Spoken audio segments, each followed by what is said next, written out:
On the news, Army bans rehab for 83 Boko Haram child soldiers. FG passes new gazette on asset seizure. And International Criminal Court hands out toughest sentence ever to Congolese warlord.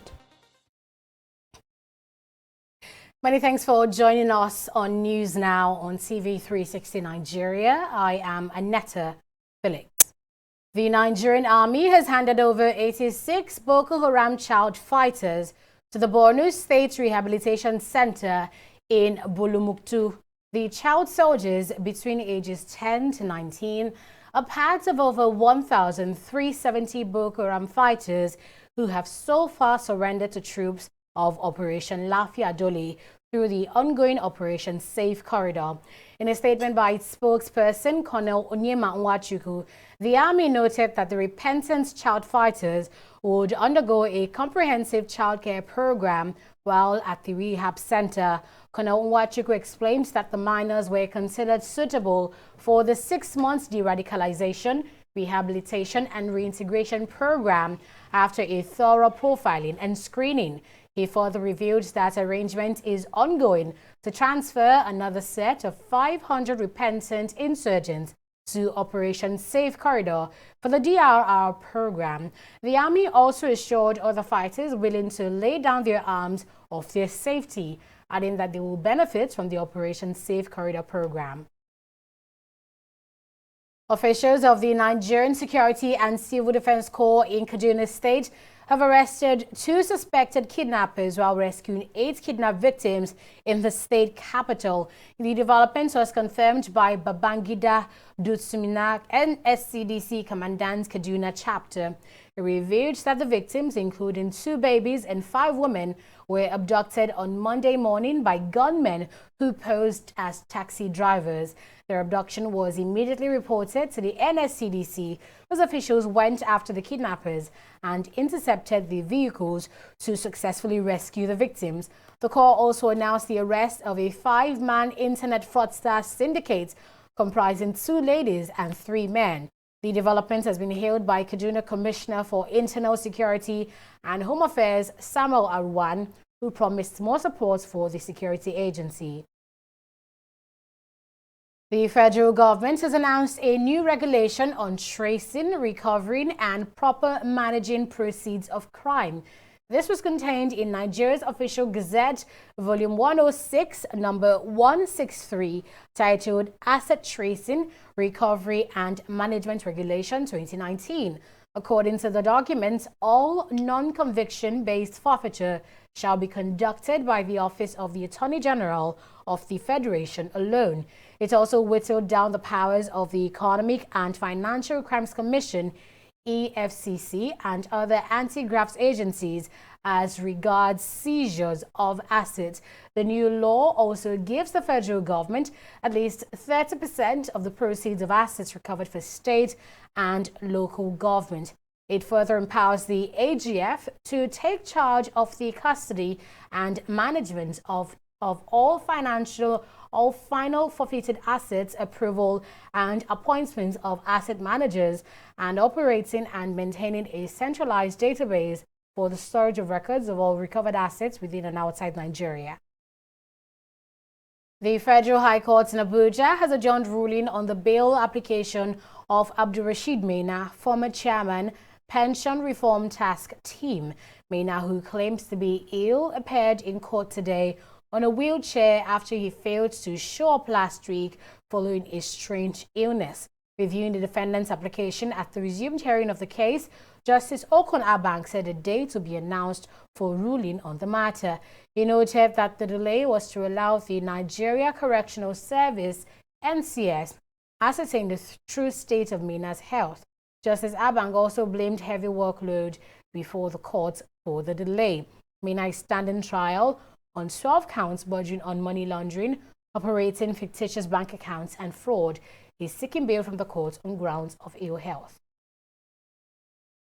Unless the federal government takes a definite action against abandoned projects scattered across Nigeria, the country will continue to lose billions of dollars to bad projects to the detriment of the people. Senator Musa Mohammed said this in Abuja after he moved a motion for the completion of Dagara Dam in Niger State, which started in 1992 and it's yet to be completed 27 years after. The Kagara Dam in Niger State was designed to be a 1 million gallon treatment plant for sole purpose of providing potable water and irrigation for people covering approximately 1,000 hectares. But the project has suffered total neglect even after it was reviewed twice at huge amounts. Lawmakers condemn the spate of abandoned projects and call on federal governments to take drastic steps to arrest the situation. Those days, during the military regime, they used to have project implementation teams. When they said they are going to do this road, I can give a simple example of Abuja to Kano. When the president mentioned and gave out that project, the then military president, he also instructed Federal Ministry of Works to set up a team that will make sure that the implementation of that project is done according to the timetable. Usually we say we'll finish a project in 36 months, in 24 months, and this project ends up spending 27 years. And I will also want us to put it as a policy in this country that any project that the government will give, let there be time, should be time bound. And in the inscription or the sign they are going to put at that project site should carry the duration of that project. Looking at this motion alone, you can see that this project was awarded in 1992 by the state government and was taken over by federal government the same year because of the importance of this project. We are 27 years after. 27 years after. We are still talking about how to complete a project that started 27 years ago. Mr. President, this is about policy somersaulting, and it is about successive governments not adhering to the projects started by their predecessors. I support totally the need for this project to be completed for the obvious benefit. For a project of this magnitude to be cited or envisioned in 1992 and abandoned because of economic resources calls for critical look. After more than 24 hours, the Lagos State Fire Service has put out an inferno that gutted a shopping complex in the Balogun Market area of Lagos Island. The fire, which began on Tuesday morning, continued to burn until the late hours of Wednesday night. Emergency operatives had to completely tear down one of the affected buildings to put out the fire, which claimed 2 lives, that of a policeman and a trader. TV360's Adeshawa Odushoga brings us this report from the scene of the incident. Traders at the Martin Street of the popular Balogun market are still counting their losses after an inferno broke out at a section of the market on Tuesday. Videos of the fire first surfaced on social media with heavy flames and smoke seen billowing from a 6-story building. Close to an hour after the fire broke out, the State Emergency and Fire Service agencies arrived at the scene, but it was too late for some shop owners who had already lost goods worth millions of naira to the inferno. Rescue efforts continued until the second day, with emergency and fire service agents working to stop the fire from spreading to other buildings. Eventually, they succeeded in containing the wildfire, but smoke continued to emanate from the burnt buildings. Here to perform an on-spot assessment of the scene is the state governor, Babajide Sanwo-Olu. He commiserates with those affected by the fire, promising government support to help them recover. Our people like commerce and they like market. And those are all the things that make Lagos what it is.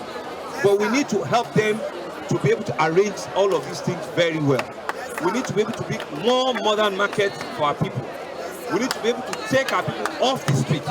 And this also goes to our local government chairman. Some of the problems we have with the local government chairman, and I've instructed that they come to my office later today. We cannot allow or condone where people are recklessly just giving shops out to people in a manner, in a form that's not coordinated.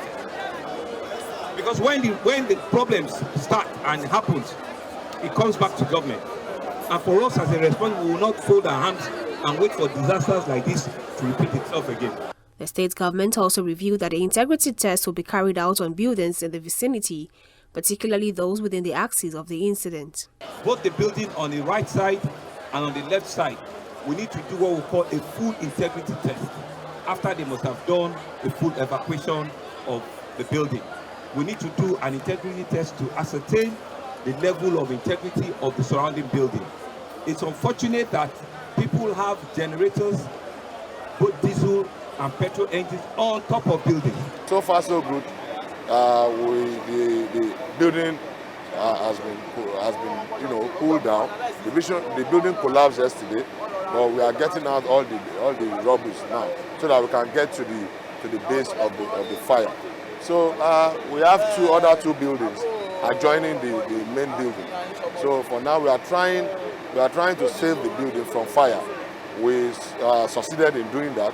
As you can see, the fire is almost off, and the fire is not in any of the two buildings.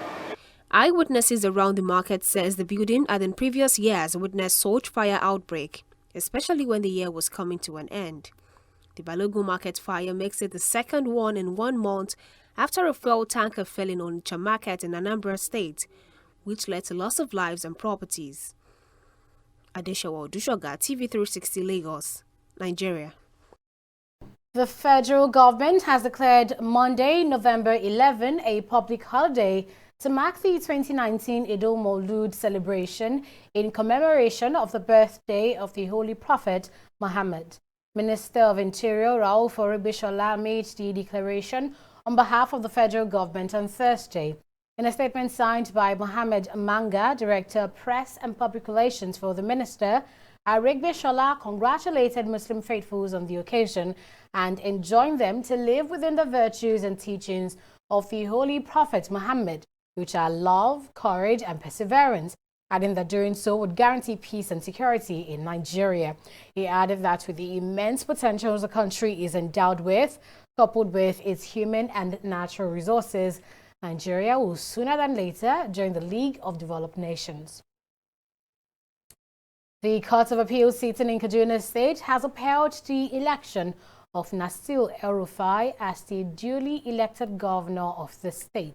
In a unanimous judgment delivered by a 3-man panel of judges led by Justice Olumiyiwa Aburu on Thursday, dismissed the petition of the candidate of the People's Democratic Party, Issa Ashiru, for lacking in merit.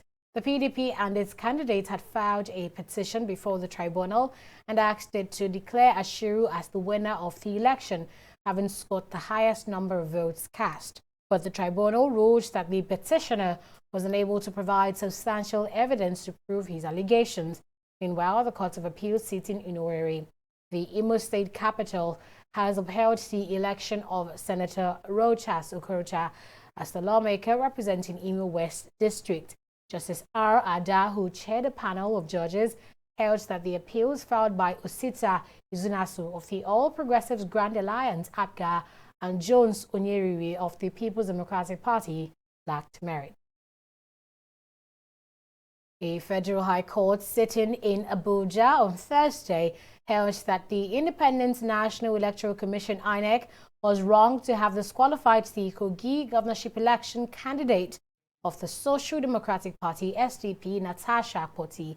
INEC had refused to accept the nomination of Adams Khalid to replace Mohammed Yakubu, who was Akpoti's former running mate. Yakubu was replaced on the grounds that he was not qualified to run as a deputy governorship candidate on account of his age. Following this, INEC disqualified the party and its candidate, nominating an unqualified deputy governorship candidate. The matter was then taken to the court by the SDP. Ruling on the case on Thursday, the court reversed the decision of the electoral body on grounds that INEC acted out of the law by refusing to accept the party and its candidates for the poll. The court further noted that INEC lacks the power to disqualify any candidate for an election without first obtaining a court order to that effect. The Kogi governorship polls is scheduled to hold on November 16. We'll take a break here and we'll be right back. Do stay with us. Corruption not in my country.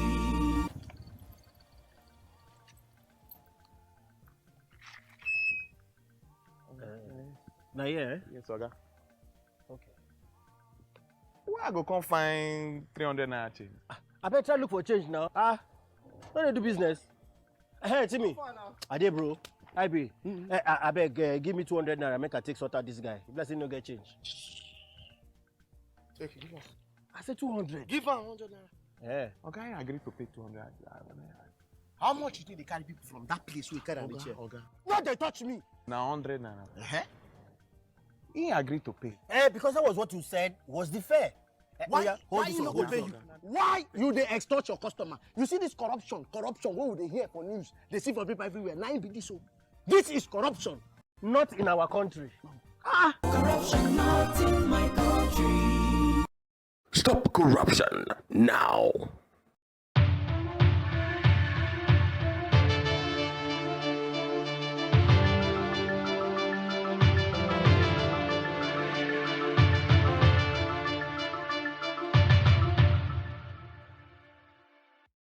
You're welcome back. It's now time for business news with Oyi Adekunle. Hello, Oyi. Hi, Anita. Now, the border closure is still on, and it seems the government is going even tougher on this exercise. Please bring us updates on this. Well, the federal government, through the Nigeria Customs Service, has directed the petroleum products should not be supplied to fuel stations within 20 kilometers of all Nigerian borders. The Customs Controller General Hamid Ali issued the directive in a memo dated November 6. This directive would also be carried out under the ongoing Operation Swift Response, which is supervising the land border closure. The former Group Managing Director of the NNPC, Maikanti Baru, had raised an alarm about the increasing number of filling stations in border towns, saying they are funnels for fuel smuggling to neighboring countries. The NNPC GMD had said 16 states having a total of 61 local government areas with border communities account for 2,201 registered fuel stations and a combined capacity of 144 million liters of petrol. And NATI has urged the federal government to embrace oil fingerprinting technology, comprehensive metering infrastructure of oil facilities, and other creative strategies to combat the growing menace of theft of Nigeria's crude oil and refined petroleum products. It said this in a policy brief released in Abuja on Wednesday. A breakdown by the organization showed that the nation lost $38.5 billion on crude theft alone, $1.56 billion on domestic crude, and another $1.8 billion on refined petroleum products between 2009 and 2018.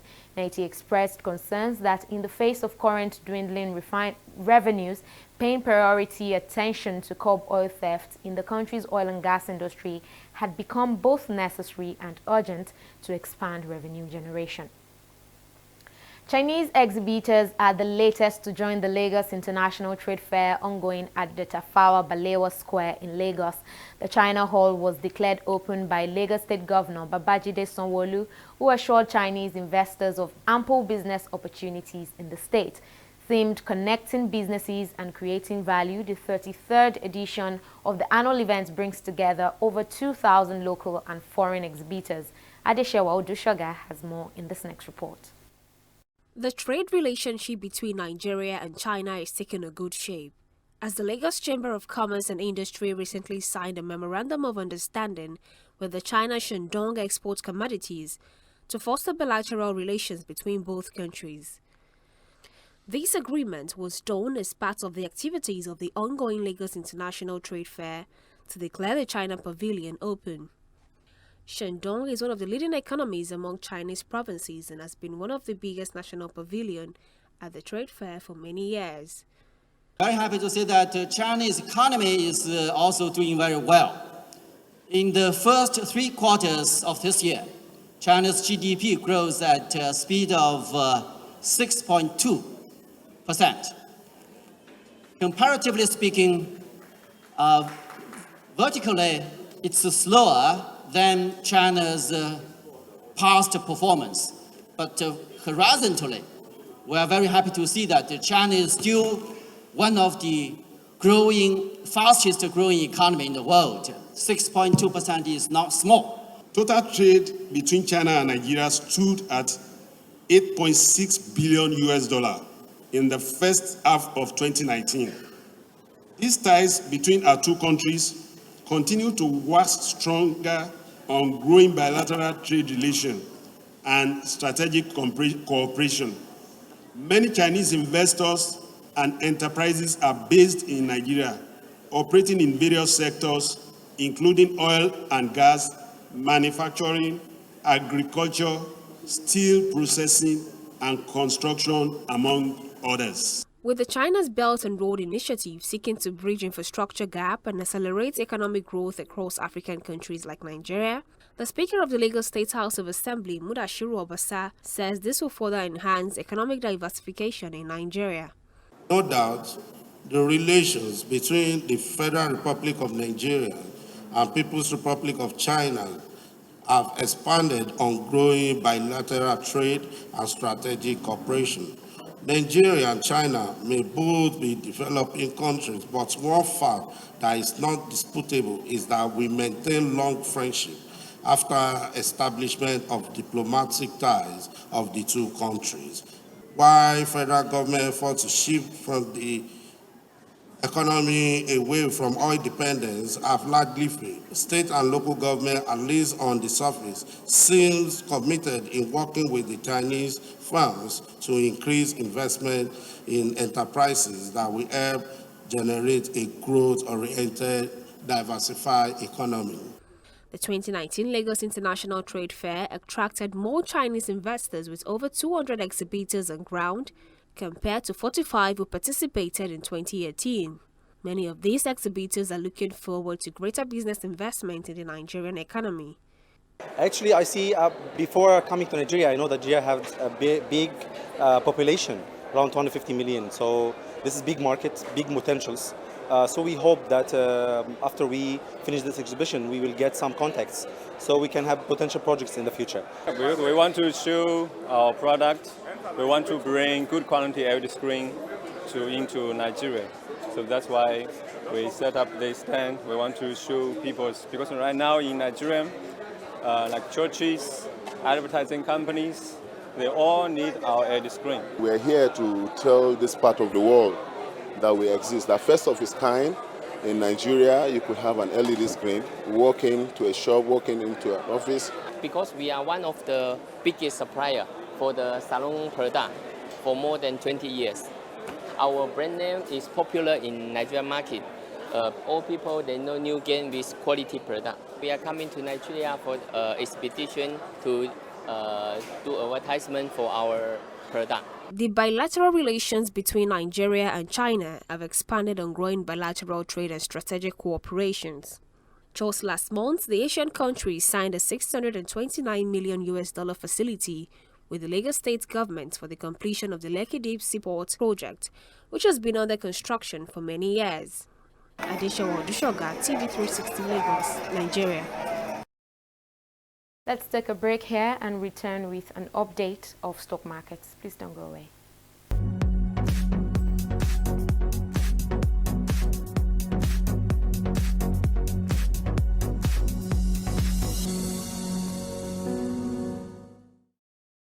With over 726 million shares valued at nearly 3 billion naira traded on the floor of the NSE today, investors recorded a loss of 17 billion naira due to sell-offs, which were of course caused by weak market sentiments. The all-share index dropped by 0.14%, and the market capitalization also closed at 12.748 trillion naira. And leading the pack of losers today is Unilever. I beg your pardon. Yes, Unilever led the pack of gainers today, and its share price decreased from 24 naira and 5 kobo to 21 naira and 65 kobo today. Stanbic also extended losses today after a day of gain this week. Its share price is now back to 37 naira, with which it opened the week. Moving on now, and still on the percentage laggards, we have here Cadbury and Dangote Sugar also declining by 10 kobo, which translates to 10.11% loss. Of course, that's combined. And to the top 4 gainers, we see that stocks in the financial services sector led the gainers today. The 4 top gainers, we have Guarantee remain the toast of investors, leading the price gainers for the second straight day this week with a price increase of 75 kobo. UBA also chalked up 5 kobo gains. And of course, just like Guarantee Trust Bank, Access is also rising for the second time this week, while Jais Bank, or Fidelity Bank, I beg your pardon, also saw gains to the tune of 2 kobo. Now let's now take a look at activity level on other markets, foreign markets I mean. FTSE closed higher today, 0.28%, and in the United States, stocks traded higher following reports that Beijing and Washington will cancel planned import tariffs in stages. And of course, good news as well for Asian stocks, as Nikkei rose for the 4th consecutive trading session to its highest level in over a year, as recent sell-offs turned into bargain hunting in the market today. And that's it from here. It's over to you, Aneta. And in Congo, the International Criminal Court, ICC, has sentenced former Congolese rebel leader Bosco Ntaganda to 30 years in prison for war crimes and crimes against humanity. This sentence is the longest the ICC has ever handed down. Ntaganda, nicknamed Terminator, was convicted on 18 counts, including murder, rape, conscripting child soldiers when he was the military operations chief for the Union of Congolese Patriots, UPC militia, between 2002 and 2003. The 46-year-old former rebel leader was involved in numerous armed conflicts in both Rwanda and the Democratic Republic of Congo, DRC. Prosecutors said he had personally murdered a Catholic priest, thereby setting an example for his soldiers to follow. Ntaganda has already appealed against his conviction. And in sports, 2 Celtic fans have been stabbed in Rome ahead of their team's Europa League fixture with Lazio. The Celtic Football Club disclosed this in a statement on Thursday, adding that the victims are now receiving treatment in the hospital. According to Italian media reports, the pair were attacked in 2 separate incidents in the same central Rome neighborhood. Visiting supporters in Rome have frequently been targeted by hardcore fans from the city's 2 clubs, Roma and Lazio. And that's it on News Now on TV360 Nigeria. Thanks for watching. Bye for now.